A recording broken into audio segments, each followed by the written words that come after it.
Et bienvenue à tous dans l'expert, content de vous retrouver aujourd'hui pour une nouvelle vidéo. Vous le savez, du lundi au samedi, je vous partage mes analyses, mes conseils, mon expérience et mon expertise pour vous aider à faire vos pronostics NBA. Et si vous êtes nouveau sur cette chaîne, bienvenue et n'hésitez pas à vous abonner à la chaîne, d'activer la cloche des notifications pour ne louper aucune des prochaines vidéos et de me suivre sur les différents réseaux sociaux. Tous les liens sont dans la description ainsi que le minuteur pour pouvoir switcher au match qui vous intéresse. J'espère que vous avez la forme. Je voulais d'ailleurs vous remercier à tous qui ont pris le temps de liker, partager, commenter la dernière vidéo d'hier. On a fait 210 likes, on a je crois explosé le record, donc un grand merci à tous qui ont liké. On a fait plus de 100 commentaires, ça fait plaisir, et on a fait 1400 vues, donc un grand merci à tous ceux qui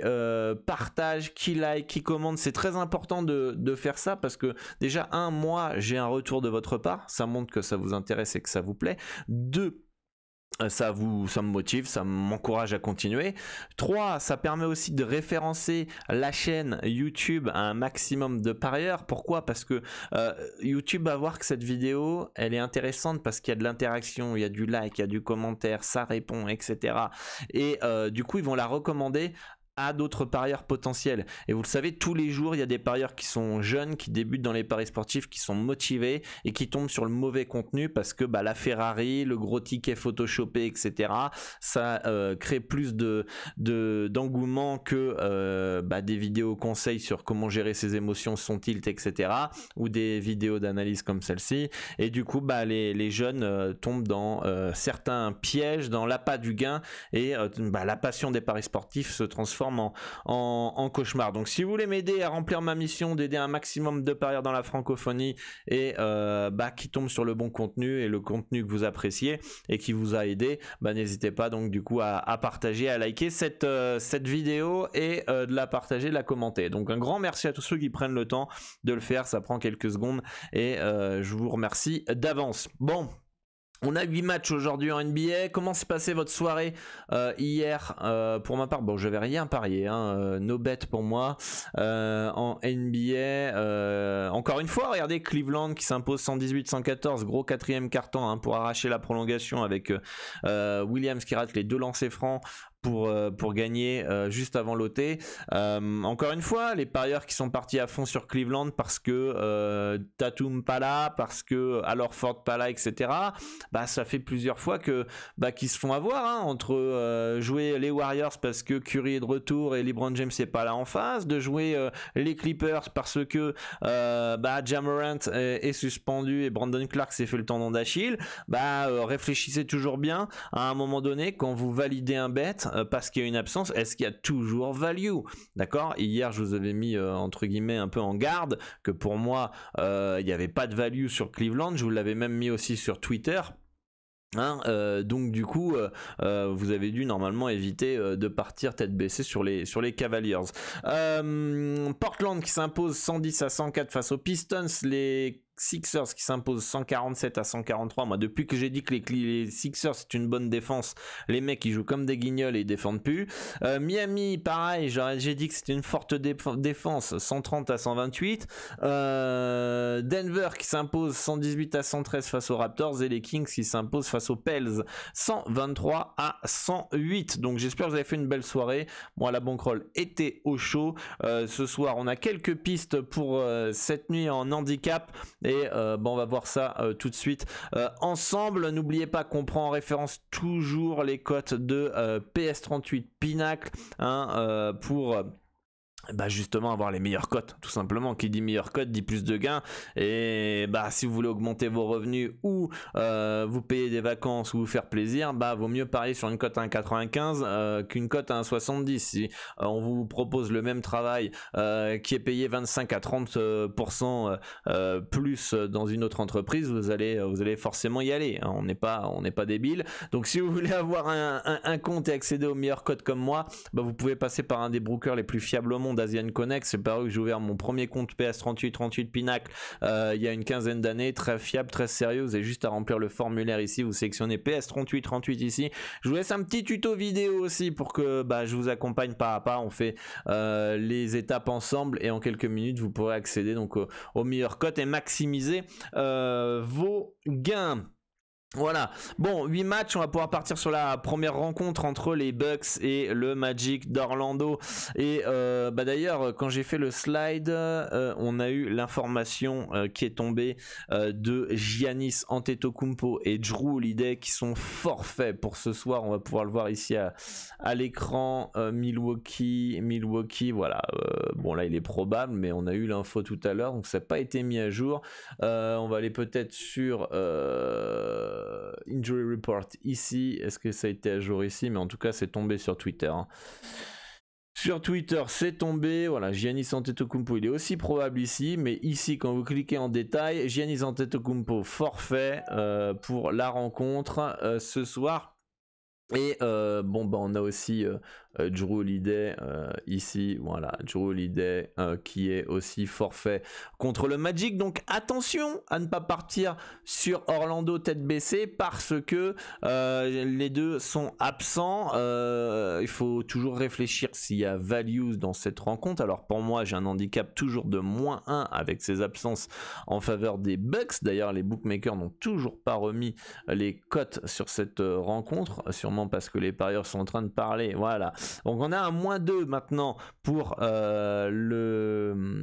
les Bucks. Donc pour moi il n'y a plus de value. Il n'y a plus de value sur le Magic d'Orlando à présent. C'est un no-bet. C'est un no-bet. À voir d'ailleurs comment évolue le marché jusqu'à 18h au Mexique, donc dans 6h. Voir un petit peu, voilà, le marché va tête baissée sur Orlando. D'ailleurs la cote est ressortie hors ligne pour se réajuster, mais pour moi c'est erreur. Fallait être le plus réactif possible pour parier Orlando où tu avais de la value quand ils étaient à plus 4,5 plus 5 hein, je sais plus à combien ils étaient, on va essayer d'aller le voir ensemble à combien ils étaient juste avant l'info. Ils étaient à, voilà, regardez la chute, ils étaient même à plus 6,5. Ils étaient à plus 6,5 dans ces zones-là. Là, il y avait value. Il y avait value. Sauf que maintenant, il n'y a plus value. Le marché a pricé. Je vais vous le mettre à l'écran ici. Hein, le marché a pricé. Il n'y a plus de value sur le Magic. Donc, il fallait être hyper réactif par rapport à ça. Donc, pour ma part, c'est un no-bet dans cette rencontre.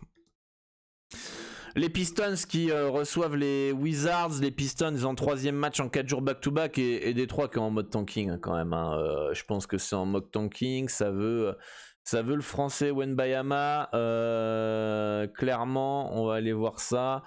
Ici, on a tous ces jours-là qui étaient forfaits hier quand même. Hein, pas des moindres. Mais généralement, Roto World, quand il y a un 3e match en 4 jours back-to-back, ils sont pas ultra précis. Donc du coup, je préfère partir sur du Done Best, où là, ils sont un poil plus précis dans les 3e matchs en 4 jours back-to-back. D'accord? Donc on va attendre que ça se charge. Et là, on a principalement les joueurs qui sont tous incertains.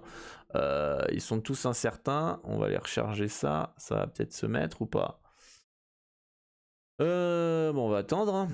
On va attendre. Bon, c'est pas grave, ils sont incertains pour la majorité d'entre eux. Du coup, il va falloir attendre les informations. Parce que s'ils sont tous là, le -8 est pas si intéressant que ça. Il est pas si intéressant que ça. Si la moitié des joueurs sont pas là, alors il est prenable. Et s'ils sont tous pas là, alors on a une très belle value sur le -8. Mais il va falloir être réactif quand même. Il va falloir être réactif. Le -8 est à 877. Il est un peu baissé.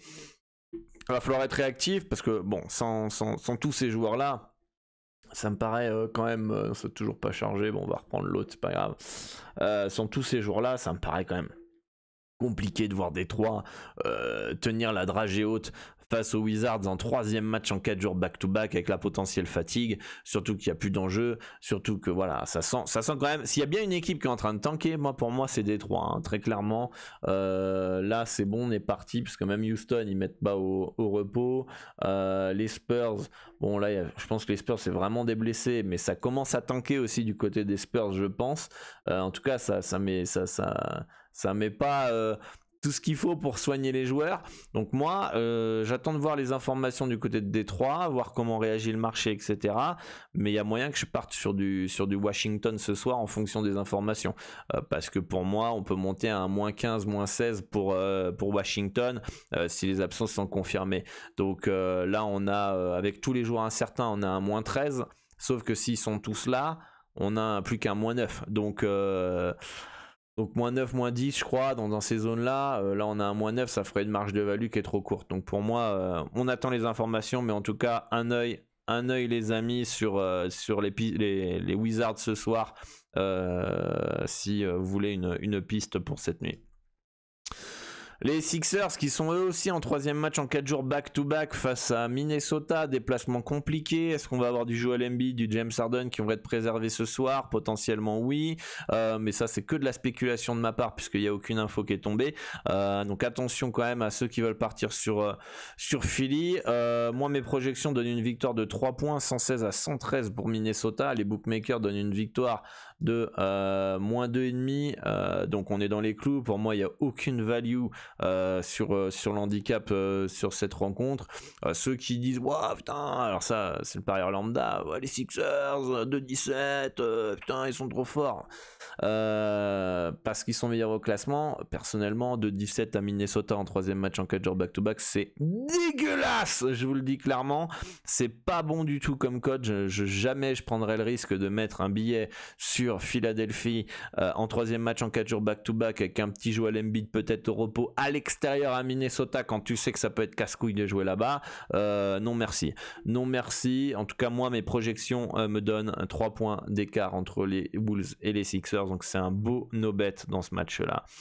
Les Knicks qui sont chaud patate en ce moment, qui reçoivent les Hornets avec une projection victoire 120 à 109 pour New York ce soir, écart donc de 11 points. Les bookmakers donnent un écart de 10,5. Pour moi aucune value. D'ailleurs je serais pas vraiment serein de devoir valider un petit New York -10, -10,5 pour la simple et bonne raison que Jalen Brunson est incertain pour ce soir. Donc bon, sans lui, quand on sait qu'il débloque beaucoup de choses et que c'est le meilleur marqueur ou un des meilleurs marqueurs de cette équipe des Knicks, ça me fait un peu chier, sachant qu'en plus un petit +10 des Hornets quand ils ont envie de jouer, qu'ils sont un petit peu sérieux et où ils ont de l'adresse, le +10 il peut passer hein. Donc bon, franchement le -10, les projections et les books nous le donnent. Ça me paraît bien placé. En tout cas, à première vue, le +10, +10,5 peut être aussi prenable. Donc si vous avez vous value sur les Hornets +10, +10,5, moi je serais plus ok. Je pense pas que la value soit sur le -10. Pour moi c'est un F0, donc il n'y a pas de value, il n'y a rien à faire dans cette rencontre. Après, ça c'est mes projections, c'est ma manière de travailler, c'est ma manière d'analyser, etc., etc. Après, d'un point de vue feeling, d'un point de vue première vue, ouais, pour la première vue tout simplement, je l'ai déjà fait plusieurs fois dans cette émission, l'expert +10 me semble plus intéressant sur le très très très long terme. C'est ça qui est paradoxal. C'est là où c'est important de travailler avec les stats aussi hein. Beaucoup ne veulent pas travailler avec les stats parce que les books ils ont aussi les stats, etc. Mais si c'était aussi simple que ça, tout dépend de l'interprétation des stats que vous en avez. Moi là je me mets en garde, je me dis ok, première vue j'aime bien le +10, +10,5 des Hornets. Ça me paraît un peu abusé, s'ils sont dans un bon soir Charlotte, ils peuvent rester dans le handicap. Et je vois que mes projections, où j'analyse principalement avec les stats, il me dit attention c'est un -11, du coup il n'y a aucune value sur le +10, je me méfie. Mais après je me dis soit les projections elles ont 100% raison, et donc du coup je prends un bet F0, soit elle se trompe un petit peu et où on est entre ma première vue et les projections, on est entre les deux, du coup le +10 c'est peut-être plus value. D'accord, donc voilà, pour moi c'est un no-bet dans cette rencontre, et attention à tous ceux qui partent sur les Knicks tête baissée parce qu'ils sont encore sur 10 victoires ou 11 victoires d'affilée, ils sont trop chauds, il y a trop de verts sur flash résultat, du coup je pars sur les Knicks en sec dans un combo recomposé, ou même pas un combo recomposé mais un combo pour gonfler la cote, et du coup demain ça va peut-être crier à la carotte parce que Charlotte va passer, il y a une cote à 4,73 qui est passé, mais autant moi je préfère sécuriser parce que les cotes à 4,73 c'est une cote à variance, d'accord, donc ça faut s'apprêter à les perdre. Par contre un petit plus 10,5 à 1,884, pourquoi pas, ça peut être intéressant, ça peut bien couvrir. Donc on verra demain ce que ça donne, hein, ce match là, mais en tout cas attention à Charlotte. Attention à Charlotte quand ils sont en feu, attention. Les Warriors qui se déplacent à OKC, déplacement pas simple, déplacement compliqué où ils ont déjà galéré à gagner la dernière fois là-bas et dont ils avaient aussi déjà perdu à OKC. Donc à chaque fois qu'ils se sont déplacés chez le Thunder, les Warriors ont eu du mal. Et je vois pas pourquoi ce soir ce serait différent. D'accord. Je trouve quand même que cette équipe des Warriors cette année, dès que Curry est là, je trouve qu'elle est tellement surestimé et on l'a vu la dernière fois contre les Lakers, hein, les gens sont partis à fond sur les parieurs professionnels et les parieurs sérieux sont partis sur les Lakers puisque le marché sur Pinnacle est passé à baisser sur les Lakers. Par contre ce que tu peux voir sur les réseaux sociaux, sur les parieurs lambda on va dire, partaient tous sur les Warriors, donc méfiance. Les Warriors, ils sont chiants à jouer cette année parce qu'il y a toujours ce potentiel du champion en titre qui est là. Toujours ce potentiel de quand ils sont en feu à 3 points les deux, là les Splash Bros, ils sont relous. Il y a le potentiel du champion. C'est ça, on a le potentiel du champion. C'est son champion en titre. Sauf que cette année, à quel moment ils ont montré que c'était le champion en titre en fait? Pas beaucoup de fois, hein. Est-ce qu'il y a un match référence qui vous vient en tête des Warriors? On dit waouh! Putain, ils sont quand même trop forts, ils vont encore être là en avril, mai prochain, juin prochain. Pour le moment, non. Pour moi, c'est coup-ci, coup-ça. Hein.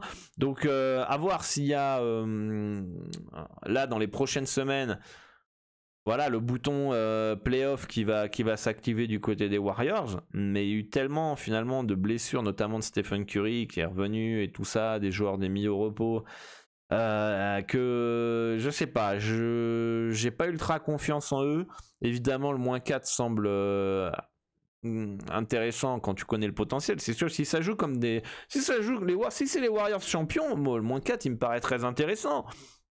Mais si c'est les Warriors de cette année, même avec le retour de Curry, ça donne les projections et victoire de 1 point du Thunder. Donc, bon. On va voir d'ailleurs ce qu'a fait le marché. D'ailleurs, ça va être intéressant. J'ai pas regardé. Sur quoi ils sont partis, les gens? Ouais, c'est plat. Hein. C'est plutôt plat. Hein. C'est parti contre les Warriors, contre les Thunder là. Jusqu'ici, en fait, ça open à combien? 2,52. C'est monté à 2,67 pour redescendre à 2,51. Donc en fait, en gros, le marché s'en fout un peu de ce match-là, mais en tout cas, le marché est pas là en train de dire oh, énorme value, c'est cadeau les Warriors avec le retour de Stephen Curry, parce que sinon la cote, elle aurait grave baissé, hein, ce qui n'a pas du tout été le cas. Hein. Regardez, hop, elle a baissé pour remonter. Voilà, tout simplement. Donc, bon, moi je me méfie quand même. Je pars pas sur les Warriors tête baissée. On connaît le potentiel. Pour moi, les Thunder, c'est une équipe casse-couille chez eux. Je serais pas surpris qu'ils restent encore dans l'handicap de plus 4,5. La dernière fois, ils perdent 2,6. Donc, le plus 4,5 passe pas de peu. L'autre fois, la première rencontre, je crois ils ont gagné de mémoire. Je sais parce que j'avais les 2 matchs. J'avais parié les 2 matchs. Donc du coup, je me souviens, j'ai failli faire 2 sur 2 sur cette rencontre-là, enfin sur ces rencontres-là, mais du coup je fais 1 sur 2, j'ai pas gagné, j'ai pas perdu de bénéf et ni de perte de bankroll. Donc bon, on va voir ce soir, jamais 203. Hein, enfin, je sais même pas si on peut le dire ça après un 1 sur 2, mais moi je me méfierais. Hein. J'irai pas tête baissée sur les Warriors. Je sais que c'est osé, faut des cojones pour partir contre les Warriors pour beaucoup de gens. Mais voilà, moi je préfère des fois tenter des coups et si les stats me donnent raison sur, enfin me donnent le Thunder plus 4,5, bah c'est peut-être parce qu'il y a une raison et que la value elle est pas forcément du côté des Warriors. Les Rockets qui reçoivent les Nets de Brooklyn, les Nets qui sont favoris dans mes projections, victoire de 6 points, les bookmakers donnent une victoire de... Bon, on les voit même plus, on va aller recharger ça à l'écran. Voilà, peut-être qu'on va avoir un peu plus de stats. Voilà, on a une victoire de moins 6,5, un écart de moins 6,5 pour les Books sur Brooklyn, ça me paraît tout à fait logique. Les Nets, c'est une équipe qui, malgré le départ de Kyrie Irving et de KD, ont récupéré Dinwiddie, Cam Johnson, qui d'autre, Dorian Finney-Smith, Michael Bridges, etc. Et quand même des joueurs intéressants, faut pas les sous-estimer. Il y a peut-être une meilleure alchimie, meilleure ambiance maintenant dans le vestiaire du côté de Brooklyn. Donc méfiance quand même à ne pas sous-estimer cette équipe des Nets. Je serais pas ultra fan non plus de partir sur un moins 6,5. Sur ce match-là pour Brooklyn à l'extérieur à Houston. Cependant, bon, les Rockets, c'est quand même nul à chier. C'est un peu comme c'est un peu le Détroit de l'Ouest. Bon, je pense quand même que c'est meilleur que Détroit.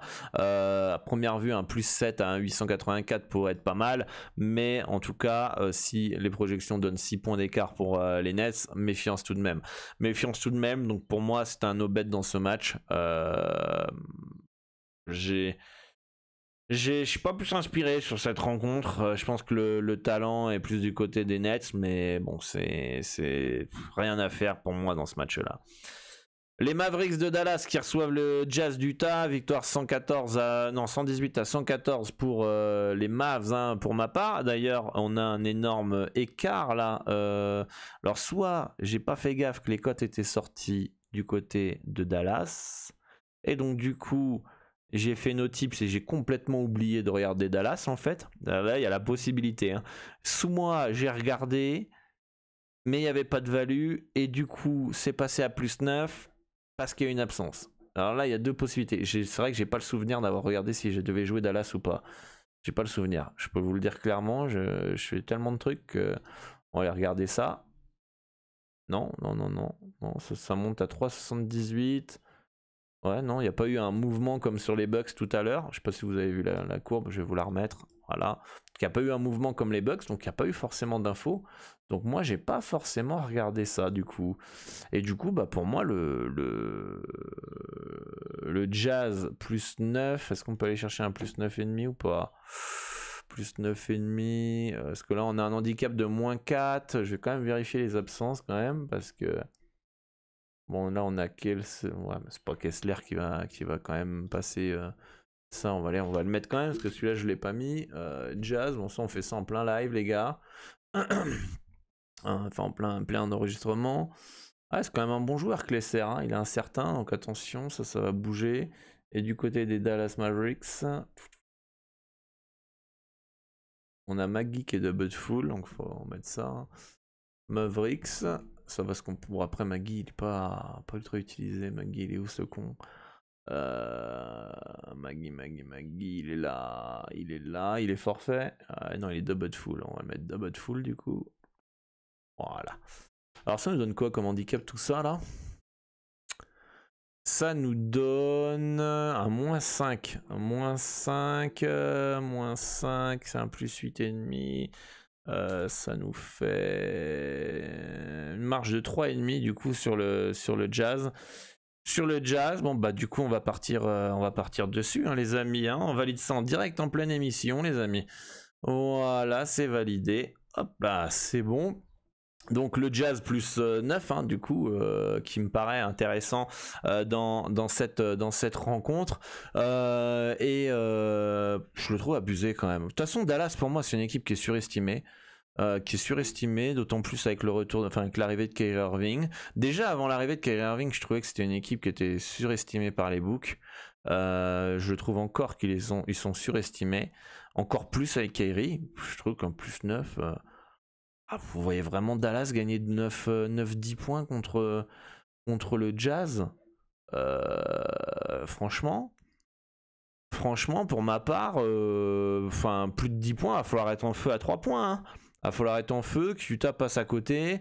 Bon, j'ai quand même du mal à voir les Mavericks avoir une balade de santé, certes à domicile, face au Jazz. Surtout que le Jazz, ils sont capables de suivre le tempo, de score, etc., etc. Alors, quand même, bon, j'ai validé maintenant, mais je vais regarder si j'ai pas un bug au niveau de mes fiches de joueurs, quand même, parce que des fois, il y a un petit bug, des fois, sur les trucs, mais normalement, j'ai déjà fait, hein, j'ai déjà check. Les jet check.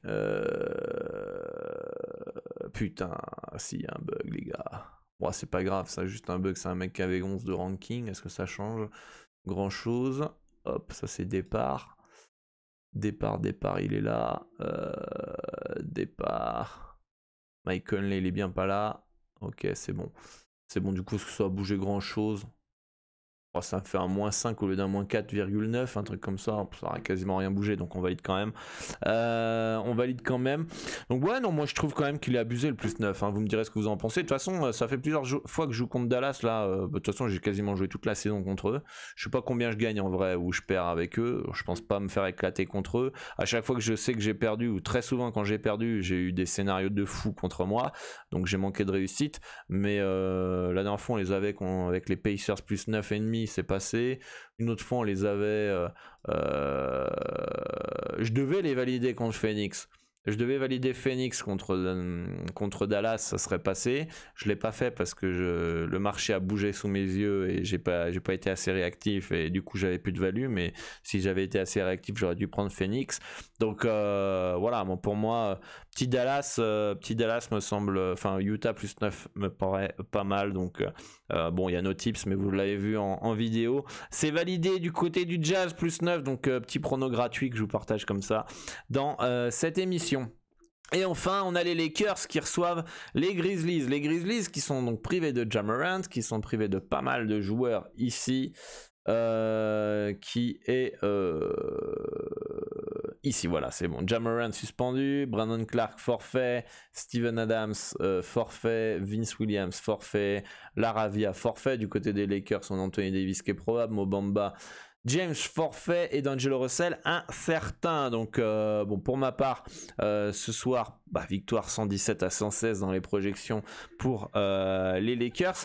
Et du coup, les Bucks ont un -1. Du coup, il n'y a pas de value. Hein. Du coup, il n'y a pas de value. Un match plutôt bien placé en termes de cote. Attention à ne pas partir sur les Lakers tête baissée parce que Ja Morant n'est pas là. À surveiller quand même le mouvement de cote si D'Angelo Russell est bien présent. C'est vrai que sur le très très long terme, j'ai l'impression quand même qu'un Lakers -1 me semble plus intéressant quand même. Ça me semble quand même plus intéressant. Est-ce que à l'extérieur à 1,92, 1,925, les Grizzlies à Los Angeles est si intéressant que ça? Sur le très long terme, si on fait 1000 fois le match, etc., je suis pas convaincu. Il faut que tu aies plus de 50% du temps qu'ils gagnent à Los Angeles, sans Ja Morant et tout, pour que ça soit rentable. Je pense que plus rentable de partir sur les Lakers, ça c'est ma première vue. Bon, selon les projections, les stats, non, mais voilà quoi. En tout cas, voilà pour cette carte NBA, les amis. N'hésitez pas à me faire part dans les commentaires ce que vous en pensez. J'espère que vous avez encore kiffé cette émission. Donc likez, partagez, commentez comme d'habitude. Moi, je vous dis bonne chance pour vos pronostics. On va pousser pour le Jazz du coup, +9. J'attends de voir pour les informations du côté de Washington et j'attends. Je pense que le marché ira sur les Warriors. Du coup, je pense qu'on pourrait avoir peut-être une meilleure cote sur le Thunder à l'avenir. J'ai envie de voir aussi si Shai Alexander va jouer du côté d'OKC parce que autant on sait qu'il a un pépin physique. S'il joue pas, ça va pas être la même. Donc, je préfère quand même me méfier de potentielle absence du côté d'OKC et du côté de Détroit, voir les absences pour partir sur les Wizards. Mais bon, de toute façon, ceux qui sont sur le club privé de basket-pronostic.com, s'il y a un pronostic NBA, vous le saurez, vous serez prévenu dès qu'il sera en ligne. Voilà les amis, excellente fin de journée à vous, bonne chance pour vos pronostics et moi je vous dis à très très bientôt. Ciao.